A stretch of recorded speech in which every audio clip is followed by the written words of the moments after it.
welcome to BoXx News with me, Amos Claudius Gordon. Here are the headlines. 29,000 people in Sierra Leone received COVID-19 emergency cash transfers. Dr. Sylvia Blyden's trials adjourned. Brussels Airlines hope to resume flights to Freetown next month. And now for our news around Africa. Africa Development Bank delivers on a decade of transformative commitments to reduce poverty. John Magufuli praised worshippers for not wearing masks and gloves. Our international news. George Floyd's death, protesters tear down slave trader statue. Scientists believe another pandemic will happen during a lifetime. 29,000 people in Sierra Leone received COVID-19 emergency cash transfers.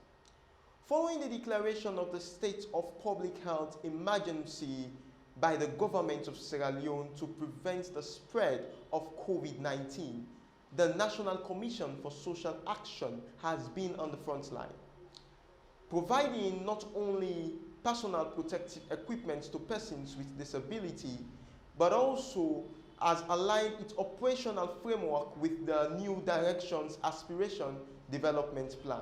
Let's get more on this story. In demonstration of its continual commitment to the fight against COVID-19, NASCA is providing a one-off cash transfer of 1,309,000 leones to 29,000 Sierra Leoneans in Western Area districts and regional headquarter towns. The COVID-19 cash transfer program is funded by the government of Sierra Leone and the World Bank, and it targets households with the vulnerable informal sector workers, including those working in micro and small enterprises and low-paid workers in the service sector in the capital of Freetown and its environs and regional health towns of Bo, Port Loko, Kenema, and Makeni. With this 1,309,000 leones that I have received from the government through NASCA, I am going to start up a business while I wait to resume work. Once again, I say many thanks to His Excellency the President, retired Brigadier Julius Madabio, for his kind gesture and for taking Makeni as his home, she noted. Running down the hills, the rangers from Kakwa applauded the ECT's program and called on implementing partners to ensure the right people are targeted. There is a plethora of success stories from the field during the emergency cash transfers. Dr. Sylvia Blyden's trial adjourned. The seditious libel case involving Sierra Leone's former Minister of Social Welfare and journalist Dr. Sylvia Olayinka Blyden was adjourned today to Friday 12 June 2020 after prosecution witness, who is the lead police investigator, Detective M.K. Aliu, was cross-examined by Blyden, who is representing herself in court. Let's hear more on the story. The trial, which was expected to commence yesterday morning, did not start until very late in the afternoon. During cross-examination, Dr. Blyden questioned Detective M.K. Aliu as to why her property was being subjected to heavily daily police presence, which gives the false impression that she is a threat to national security, to which the detective said he does not know why. Blyden also pleaded to the magistrate to grant her bail, a request the magistrate may consider at the next sitting on Friday. She also told the magistrate that she needs access to IT resources so as to help prepare a case, as she is representing herself in court. The magistrate said that the prison authority should provide the necessary support. The case was adjourned to next Friday. Blyden was arrested on the 1st of May 2020 by heavily armed police who broke into her home after she criticized the president's approach in handling the coronavirus pandemic. She is charged on 10 counts of seditious libel and what the government describes as cyber crime against the state. Charges she strongly denies. There are reports Blyden is concerned about her safety and is in fear of plots to assassinate her. 2 weeks ago, Blyden was granted bail by magistrate after spending almost a month in prison without charge. But she was immediately arrested again by police 5 days ago on trumped-up allegation that she has violated court rules by discussing her case in social media, which is classified as sub judice. What many in Sierra Leone and outside find troubling is the ruling party's opposition with Dr. Sylvia Blyden, who is perceived as a formidable opposition voice to the government's excesses, especially with regards to poor government governance in violation of human rights in the country. Our supporters and human rights activists are calling on Amnesty International and the international community to intervene. On Friday, 22nd May 2020, Dr. Sylvia Blyden was charged with seditious libel on Section 33, 32 and 27 of the Notorious Public Order of Act No. 46 of 1965, which successive governments of Sierra Leone never used to harass, intimidate, and persecute those whom they disagree, especially journalists. So this section of the Public Act Order of 1965 say, according to Section 33, 1. Any person who does or attempts to do or make any preparation to do so or conspires with any person to do so, any act with a seditious intention, or B. utters any seditious words, or C. prints, publish, sells, offers for sale, distributes or reproduces any seditious publications, or D. imports any seditious publication unless he has a reason to believe if it's seditious, shall be guilty of an offense and liable for a first offense of imprisonment for a term not exceeding 3 years, or to a fine not exceeding 1,000 leones, or to both such imprisonment and fine, and for subsequent offense shall be imprisoned for a term not exceeding 7 years, and every such publication shall be forfeited to the government. Section 32(1) states, any person who publish any false statement, rumor or report which is likely to cause fear or alarm to the public or to disturb the public peace shall be guilty of an offense and liable on conviction to a fine not exceeding 3,000 leones, or to imprisonment for a period not exceeding 12 months, or to both such fine and imprisonment. 2. Any person who publishes any false statement, rumor or report which is calculated to bring into disrupt any person who holds an office under the Constitution in the discharge of his duty shall be guilty of an offense and liable on conviction to a fine not exceeding 500 leones, or to imprisonment not exceeding 2 years, or both. Section 27 states, any person who maliciously publishes any defamatory matter shall be guilty of an offense called libel and liable on conviction to a fine not exceeding 700 leones, or to imprisonment for a period not exceeding 2 years, or to both such fine and imprisonment. The government is hoping that the court will find Dr. Blyden guilty as charged on all or some of the 10 counts she is alleged to have committed, which have been described by her supporters and some legal experts as bogus and politically motivated. Dr. Blyden today requested her previous bail conditions to be reinstated so that she can be released from detention in prison where she is being kept in appalling conditions. The case continues on Friday. Brussels Airlines hope to resume flights to Freetown next month. International flights to and from Sierra Leone were grounded by the government of Sierra Leone 2 months ago in the response to the rapid increase in the number of coronavirus cases in the country, which now stands at almost 1,000. BoXx News reports. The decision by the Sierra Leone government came as countries around the world closed their airports to help curb the transmission of the virus. But airport lockdowns may soon come to an end as governments and airlines across the world begin to put measures in place for the safe reopening of airports and the reassumption of international flights. Writing in a press statement yesterday, Brussels Airlines, a subsidiary of the Lufthansa Group, said it is planning to resume flights to Freetown on the 17th of July 2020. The more restricted we are, the greater the longing for the outside world. And even though we are still far from normal, the world is carefully opening up again for all those who now feel the desire to visit friends and family, to attend business appointments in person, or simply to enjoy a holiday again. There is a good news operations. After an interruption of 12 weeks, Brussels Airlines will resume flight operations on 15 June 2020. In summer 2020, we will offer a reduced routes network with 240 flights weekly. This is around 30% of the European connection and 40% of the intercontinental connection originally planned. Brussels Airlines will expand its route network gradually, enabling private and business travelers to reach 60 destinations in 34 countries by the end of August 2020. The Brussels Airlines offer at a glance 45 destinations in 20 European countries, including Denmark, France, Germany, Greece, Italy, Portugal, and Spain. 14 destinations in Africa, 1 destination in the United States of America, New York. The launch of flights to the new destination, Montreal, has been postponed until next year.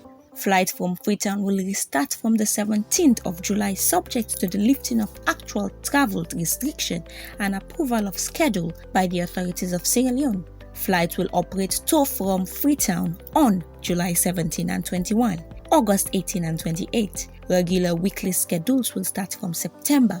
Currently, the flight schedule of Brussels Airlines is being updated for the period between 15th of June and 31st of August. Since operation will resume with a limited flight program for the above-mentioned period, further flight cancellation and schedule changes are being affected. These adaptations will be gradually implemented in the booking systems as of today. Impacted PNRs will appear in your queue. We expect reservation system to show the updated flight program as of the 4th of June. We can rebook passengers affected by the flight cancellation according to our involuntary rebooking rules. Alternatively, you can make a rebooking free of charge for passengers who want to change their routine based on the extended goodwill rules. Africa Development Bank delivers on a decade of transformative commitments to reduce poverty.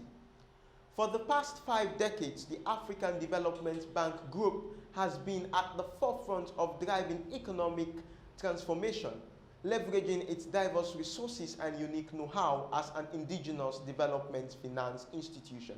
Let's get more on the story. The bank has delivered on its goals of reducing poverty and fostering inclusive growth on the continent. We scaled up development support for our 54 regional member countries and recorded remarkable successes in recent years in a renewed push to help deliver life-changing impact on livelihoods. Overall, the bank's investments have benefited millions of Africans through its 10-year. Tanzania's President John Magufuli has declared the country coronavirus-free thanks to prayers by citizens. The coronavirus disease has been eliminated thanks to God. Mr. Magufuli told worshippers in a church in the capital, Dodoma. Here is more on the story.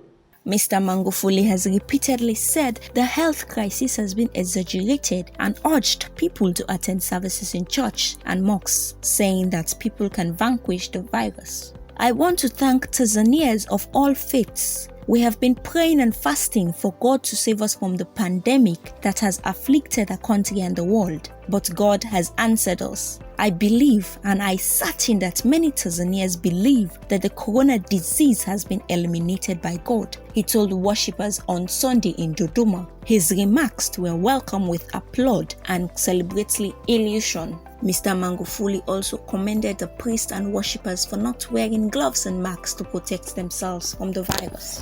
George Floyd's death. Protesters tear down slave trader statue.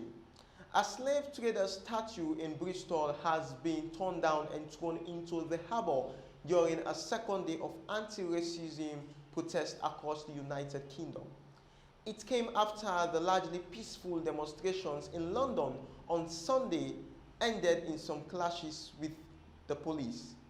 Metropolitan Police Commissioner Cressida Dick urged protesters to find another way to make their views heard, but thousands of protesters massed for a second day outside the United States Embassy in London before moving towards Whitehall.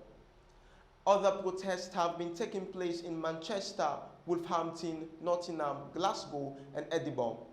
BoXx News reports. In Bristol, protesters used ropes to pull down the bronze statue of Edward Colston, a prominent 17th century slave trader who has been a source of controversy in the city for many years. Colston was a member of the Royal African Company, which transported about 80,000 men, women and children from Africa to the Americas. On his death in 1722, he bequeathed his wealth to charities and his legacy can still be seen on Bristol Street, memorials and buildings. After the statue was toppled, a protester posed with his knee on the figure's neck, reminiscent of the video showing George Floyd, the black man who died while being restrained by a Minnesota police officer. The statue was later dragged down the street of Bristol and thrown into the harbour. The empty plate was used as a makeshift stage for the protesters. Home Secretary Priti Patel called the tearing down of the statue utterly disgraceful, adding that it speaks to the act of public disorder that have become a distraction from the cause people are protesting about. It is right the police follow up and make sure that justice is undertaken with those individuals that are responsible for such disorderly and lawless behavior, she said. In a statement, Avo and Somerset police confirmed that there will be an investigation into the act of criminal damage. Aerial footage in London showed thousands of protesters flooding the roads outside the US Embassy in Vauxhall, South London, before marching towards Parliament Square and Downing Street. They appeared to be ignoring warnings from both the police commissioner and the health secretary, Matt Harcourt, not to congregate and risk spreading the coronavirus, but free masks, gloves and hand gel were being handed out by volunteers. Scientists believe another pandemic will happen during our lifetime. We have created a perfect storm for diseases from wildlife to spill over into human and spread quickly around the world. Scientist 1. Human encroachment in the natural world speeds up the process. The outlook how and where new diseases emerge as part of the effort, they have now developed a pattern recognition system to predict which wildlife poses threats to the humans. This approach is led by scientists at the University of Liverpool, United Kingdom, but it is part of a global effort to develop ways to prepare better for the future outbreaks. BoXx News reports. In the last 20 years, we have had 6 significant threats: SARS, MERS, Ebola, avian influenza, and swine flu. Professor Matthew Ballins from the University of Liverpool told BBC News, "We dodged 5 bullets, but the 6th got us. And this is not the last pandemic we're going to face. So we need to be looking more closely at wildlife diseases." As part of this close examination, he and his colleagues have designed a predictive pattern recognition system that can probe a vast database of every known wildlife disease. It will be another step altogether to find out which disease should cause a pandemic, but we are axing progress with the first step, Prof. Bali said. Many scientists agreed that our behavior, particularly deforestation and our encroachment on diverse wildlife habitats, is helping disease to spread from animals into humans more frequently. According to Professor Kate Jones from University College, London, evidence broadly suggests that humans transform core ecosystem with lower biodiversity, such as agriculture and plantation landscape, are often associated with increased human risks of many infections. United States Democrats in Congress have proposed sweeping legislation to reform American police, following weeks of protest against police brutality and racism. The bill will make it easier to prosecute police for misconduct, ban chokeholds, and address racism. It comes as Minneapolis lawmakers vow to disband the city's police force. The death of George Floyd at the hands of a white officer has sparked national pressure for change. However, it was unclear whether Republicans who control the United States Senate will support the proposed Justice in Policing Act of 2020. United States President Donald Trump wrote on Twitter that the radical left Democrats want to defund and abandon our police. Sorry, I want law and order. Here is more on the story. The Justice in Policing Act of 2020 was introduced on Monday by top Democratic lawmakers, House Speaker Nancy Pelosi, Senate Minority Leader Chuck Schumer, Black Senators Kamala Harris and Cory Booker, and members of the Congressional Black Caucus. As she unveiled the bill, Mrs. Pelosi read the names of black men and women who have died at the hands of police in recent years. The bill forces federal police to use body and dashboards cameras, ban chokeholds, eliminate unannounced police raids known as a no-knock warrant, make it easier to hold police liable for civil rights violation and calls for federal funds to be withheld from local police forces who do not make similar reforms. The martyrdom of George Floyd gave the American experience a moment of national anguish as we grieve for the Black Americans killed by police brutality, Mrs. Bolosky said. Merci beaucoup, Amos. Salut les spectateurs. Ce sont les nouvelles de BoXx en français avec moi, Joshua Kyungmin Moriba. Voici les titres d'actualité. Coronavirus en Sierra Leone. Le conseil municipal de Minneapolis vote le démantèlement du département de police. Covid-19 en passe de devenir la plus grande tragédie publique du Brésil. Coronavirus en Sierra Leone. Selon les déclarations publiées aujourd'hui, les infections de coronavirus ont augmenté en Sierra Leone. Selon les rapports, 49 décès ont été enregistrés à ce jour et 611 récupérations et la Sierra Leone a enregistré 1000 cas confirmés. Voici plus sur les nouvelles. Kenima en Sierra Leone est devenu le dernier épicentre de l'assaut de Covid-19 dans le pays. De nouveaux cas sont également venus de Kenima alors que Kono et Bombali sont également affectés par le coronavirus. Les esprits publics ont été déclenchés par l'expansion de la pandémie qui provoque un trouble dans la vie publique des Sierra-Leonais. La semaine dernière, une déclaration a été faite en vue de donner la priorité à chaque Sierra-Leonais de porter des masques faciaux et d'appliquer des mesures de précaution nécessaires pour se protéger contre le coronavirus. Les mosquées, les églises, les écoles doivent encore redémarrer leurs services car il existe des facteurs plutôt qui négligent l'approbation.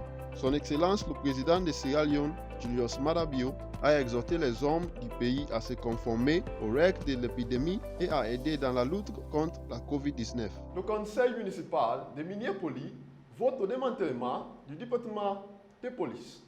Le conseil de la ville américaine de Minneapolis a voté dimanche dernier pour démanteler et reconstituer le service de police après que la mort en garde à vue de George Floyd a déclenché des manifestations à l'échelle nationale contre le racisme dans l'application des lois poussant la question à l'ordre du jeu politique national. Voici plus sur la nouvelle. Floyd a été tué le 25 mai lorsque le policier blanc de Minneapolis, Derek Chauvin, a appuyé son genou sur le cou de l'homme noir non armé pendant près de 9 minutes. Chauvin a été accusé de meurtre au deuxième degré et doit apparaître devant le tribunal lundi. Nous nous sommes engagés à démanteler les services de police tels que nous les connaissons dans la ville de Minneapolis et à reconstruire avec notre communauté un nouveau modèle de sécurité publique qui assure la sécurité de notre communauté, a déclaré la présidente du conseil, Lisa Bander, CNN. La majeure de Minneapolis, Jacob Frey, est cependant contre la suppression du département et le chef du puissant syndicat de la police de la ville, Bob Kroll, est apparu sur scène l'année dernière avec le président Donald Trump. Covid-19 en passe de devenir la plus grande tragédie publique du Brésil. Les experts craignent que Covid-19 ne marche pour devenir l'environnement le plus métier de l'histoire du Brésil. Voici plus sur la nouvelle. Avec plus de 36 000 décès confirmés hier, la maladie a déjà tué plus que la grippe espagnole, qui a fait plus de 32 000 morts il y a plus d'un siècle. En termes absolus, la crise de santé publique actuelle est déjà la pandémie enregistrée la plus dévastatrice de l'histoire du Brésil. Bien que les taux de victimes restent nettement inférieurs à ceux de la grippe comme en 1918, la population brésilienne était d'environ 2 800 000, moins de 7 fois le nombre actuel. Les spécialistes se méfiant car le virus continue de se propager à travers le Brésil. Nous pourrions atteindre un niveau de tragédie de santé publique jamais vu auparavant dans l'histoire du Brésil, a déclaré Unai Tupinamba Gerrer au journal Au Tempo. Nous pouvons atteindre la position humiliante du pays avec le plus de morts dans le monde. Certaines projections estiment qu'avec le temps, Covid-19 victimes feront plus de victimes que la guerre du Paraguay, l'avènement le plus meurtrier du Brésil depuis l'indépendance. La guerre a fait plus de 100 000 morts au Brésil et l'Institut de météorologie sanitaire et d'évaluation de l'Université de Washington prévoit que le Brésil atteindra 165 000 décès par coronavirus d'ici début août. C'est tout pour nos news box en français avec moi, Joshua Kyungmin Moriba. Merci d'avoir regardé. Assurez-vous et vous abonnez et n'oubliez pas de frapper la cloche de notification pour avoir plus de ces nouvelles. Permettez maintenant de rejoindre Amos à Studio 1. Thank you very much, Joshua Moriba, for that news in French. Well, that's all for BoXx News. For more of this news, you can subscribe to our channel at The BoXx. And don't forget to hit the notification bell and follow us on Facebook, TikTok, and like it. For sponsors, please contact us at our head office at 103 Bar Drive Junction, Lumley Regents Road, or via email at www.theboxx.com. Thanks for watching, and have been your presenter, Amos Claudius Godin.